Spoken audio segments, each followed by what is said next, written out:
ৰঙালীৰ প্ৰাক্ষণত উজনি অসমৰ একাংশ স্থানত অনুষ্ঠিত হৈছে পৰম্পৰাগত কৰি খেল। শিৱসাগৰৰ হাঁহচৰাৰ লংকাক গোহাইগাঁৱত পৰম্পৰাগত কৰি খেলৰ আনন্দত মতলীয়া আবাল বৃদ্ধ বনিতা।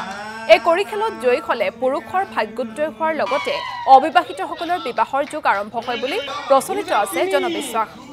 সময়ৰ সোঁতত হেৰাই যাবলৈ ধৰা এই পৰম্পৰাগত খেল নতুন প্ৰজন্মৰ মাজত জনপ্ৰিয় কৰি তোলাৰ লক্ষ্যৰে এই প্ৰচেষ্টা গাঁওবাসীৰ।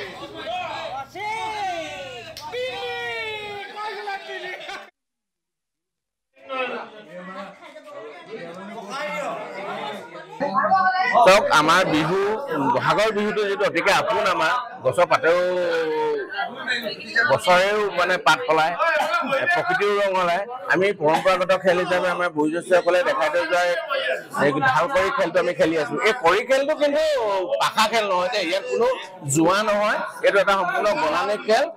আমাৰ বয়োজ্যেষ্ঠসকলে যেনেধৰণে আমাক শিকাই গৈছিলে আমি তেনেকেই খেলি আছো। কিন্তু বৰ্তমান অৱস্থাত আমি কংক্ৰিট হোৱাত আমি ফ্লেক্স ব্যৱহাৰ কৰিবলগীয়া হৈছিলে, কিন্তু আগতে আমি ৰছীৰে কেঁচা ঘৰত বৰ ঘৰত ঢাল পাৰি খেল খেলিছিলো আৰু সেই ঢালখনো দেখিবলৈ অতি সুন্দৰ হৈছিলে।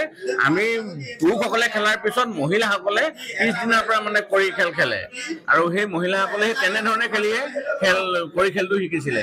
গতিকে আমি ভাবিছো এই পুৰণা যিবিলাক আমাৰ কৃষ্টি সংস্কৃতি পৰম্পৰা বা আমাৰ স্বৰ্গদেউসকলৰ দিনৰ পৰা থকা খেল ধেমালিসমূহ আমি এই ধৰণে আমি আগবঢ়াই লৈ যাব পাৰো। আমাৰ কৃষ্টি সংস্কৃতিখিনিও যাতে ৰক্ষা হৈ থাকে।